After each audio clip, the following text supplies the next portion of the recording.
Salam à tous, partie 6. Donc aujourd'hui, ça va être concernant l'autorisation ou l'interdiction des hadiths.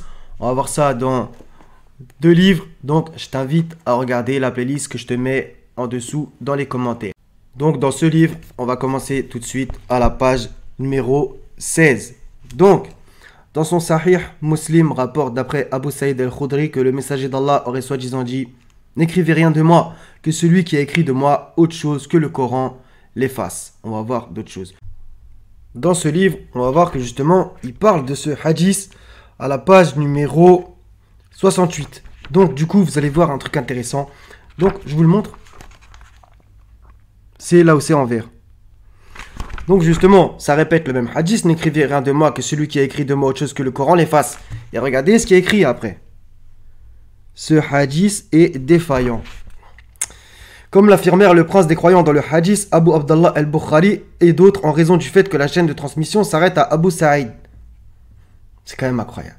Donc dès que ça arrange pas, c'est faible, c'est inventé, c'est forgé, c'est tout ce que tu veux. Vous imaginez un peu le truc? On continue avec un autre passage à la page 76.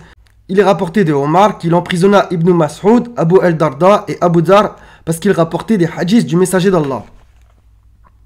C'est là où j'ai mis un petit truc vert. Encore une fois, ensuite, après avoir récusé cette narration à cause de l'interruption figurant dans sa chaîne de transmission, il lui enleva tout crédit et dit « Ce récit est en soi clairement mensonger et inventé car il implique forcément que Omar remet en cause l'intégrité des compagnons, ce qui est on ne peut plus douteux, ou alors qu'il leur interdit de rapporter des hadiths et de transmettre la sunna en les obligeant de la cacher et de ne pas la propager, ce qui fait sortir de l'islam. » C'est incroyable. Donc ça, c'est dans Al-Ihkam, Ibn Hazm. Ah bah, elle est belle l'histoire. On continue. Donc bien entendu, il y a d'autres hadiths qui autorisent. Donc, ils ont la position de dire, en gros, interdiction au début, puis par la suite, autorisation. Donc, tout ça, on va un petit peu vérifier. On va voir aussi que, bien entendu, en vérité, tout ça, ça s'est passé pendant, selon l'histoire officielle, qu'on se comprenne, les premiers califes, puis Omar ibn Abdelaziz, on va dire le 5e, qui justement... Après, il y a eu le Muwatta de l'imam Malik, etc. Donc, du coup, tout ça, c'est important. On va voir justement. Donc, on va voir par rapport au recueil de hadiths brûlés. Ça va être aussi très intéressant. Abu Daoud et Al-Hakim, ainsi que d'autres, rapportent que Abdallah ibn Amr ibn al-As a dit « Ô messager d'Allah, j'entends de ta part des choses que j'écris. » « D'accord, répondit-il. Il précisa, dans la colère comme la satisfaction. Le prophète aurait soi-disant repris « D'accord, car dans les deux cas, je ne dis que la vérité. » Donc, je suis obligé de... justement être honnête intellectuellement et de vous dire que dans les hadiths, il y a l'interdiction et l'autorisation. Donc encore une fois, on ne sait plus trop où donner de la tête, même si, comme je vous ai dit, eux, ils considèrent que interdit au départ, puis autorisé par la suite. Justement, il explique tout ça dans ce bouquin. À la page 19, donc après toute une explication, en somme, la position qu'ils adoptent consiste à dire que l'interdiction fut instituée au départ en raison de la crainte de confondre les hadiths avec le Coran. Ça va voir justement que aussi c'est Omar qui a eu cette crainte, selon encore une fois la sunna et l'histoire officielle, il a eu cette crainte de la confusion entre les hadiths et le Coran. Confusion qui quand même s'est produite. Surtout que l'illettrisme était répandu. Il fallait aussi que les musulmans se préoccupent avant tout du Coran, vu qu'il est la base. Bah ça on peut être que d'accord, mais quand la différenciation complète entre le style du Coran et celui de la tradition prophétique s'opéra, c'est le cas de le dire, comme Allah dit, c'est un livre dont les versets sont parfaits en style et en sens. L'interdit fut levé et le prophète soi-disant autorisa que l'on transmette ces hadiths et qu'on les couche par écrit comme nous l'avons vu. D'accord? À propos des recueils de hadiths brûlés, donc ça aussi c'est très intéressant. Donc la plus connue et la plus solide est en fait attribuée à Abu Bakr as-Siddiq, donc pas n'importe qui, selon l'histoire officielle, est mentionnée par Al-Dahabi dans son livre Tadkirat al-Hufaz, tome 1, page 5, avec une longue chaîne de transmission citée par Al-Hakim. En voici en substance le récit.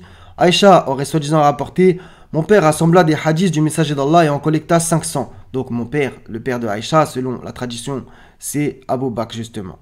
Donc 500 hadiths. Il passa la nuit en se retournant à de nombreuses reprises, ce qui m'affligea. Aussi demandai-je, te retournes-tu en raison d'une maladie ou à cause d'un fait qui t'a touché? Au matin, il dit, ma fille, apporte-moi les hadiths qui sont chez toi. Je les lui apportai. Il demanda qu'on allume un feu et les brûla. Je demandai, pourquoi les as-tu brûlés? Il répondit, J'ai eu peur de mourir en les ayant en ma possession, alors que des hadiths provenant d'un homme en qui j'ai fait confiance ne sont pas tels qu'il me les a rapportés. J'aurais alors été celui qui les a transmis. Donc on voit ici sa crainte. Donc bien sûr, dans cet ouvrage et dans l'autre que je vous ai montré, il tente de réfuter tout ça, nanana, etc. Et justement, je vous le montre ici, en jaune. Tel est le récit, donc ça c'est l'auteur qui parle. Dans cet ouvrage, l'usage de l'imam Ad-Dahabi consiste à rapporter les propos sans les commenter, mais il a apporté à cette histoire le commentaire suivant. Ceci n'est pas authentique et Allah sait mieux. Donc, c'est toujours pareil. Donc, c'est-à-dire que en général, le contenu, ils s'en foutent. Eux, ce qui les intéresse, c'est la chaîne de transmission. Par contre, quand le contenu, il va pas dans le sens du dogmatisme, c'est-à-dire pour le coup, de dire que la sunna est une vérité, qu'il faut l'appliquer, etc. Ceci n'est pas authentique. Et Allah sait mieux. Donc ça, c'est un énorme grand classique. On continue avec ce livre, La Sunna, la clé du paradis. On va rien dire sur le titre déjà premièrement. Donc à la page 15, le sous-titre c'est la transcription du hadith à l'époque du prophète. Donc le prophète soi-disant avait au début de son ministère interdit de façon catégorique qu'on écrive quoi que ce soit de ses propos par crainte que cela ne se confonde avec le Coran. On voit que ça fait déjà 2 fois, justement Omar il a eu cette crainte, soi-disant, encore une fois, là le prophète il a eu cette crainte, Abou Bakr on a vu qu'il a eu une certaine crainte aussi.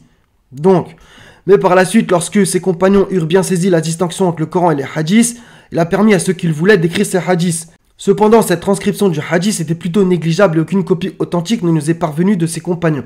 Alors ça, c'est aussi très intéressant. Donc, à l'époque des compagnons du prophète et de la première génération de successeurs, la transcription du hadith était restée toujours aussi négligeable. Et les oulémas expliquent cela par 2 raisons principales. La première est que la majorité des gens de l'époque ne savaient ni lire ni écrire, mais avaient par contre développé une grande force de mémorisation, donc ça c'est toujours ce qu'on entend. Et la seconde est que la plupart craignaient encore que l'interdiction du prophète d'écrire quoi que ce soit de lui ne soit pas totalement abrogée. Vous voyez, donc encore une fois cette notion de crainte. Puis par la suite, lorsque cette crainte s'était dissipée, les gens lettrés parmi la génération des jeunes successeurs se mirent à transcrire les hadiths sur leur propre cahier. Donc justement, dans la page d'après, il parle du muwatta, etc. Et justement, comme un hadith dans Bukhari, que celui qui ment sur moi prépare sa place en enfer. Ou il y en a une autre variante, que celui qui me fait dire ce que je n'ai pas dit prépare sa place en enfer. Donc je pense que les gens, justement, pour le coup, si encore une fois on repart dans l'histoire officielle et tatati et tatata, voilà, ils avaient cette crainte, voilà, de mentir sur le prophète, consciemment ou non, etc. Donc du coup, voilà, ils se sont dit, on s'en tient qu'au Coran, justement par rapport à un des hadiths du jour du jeudi.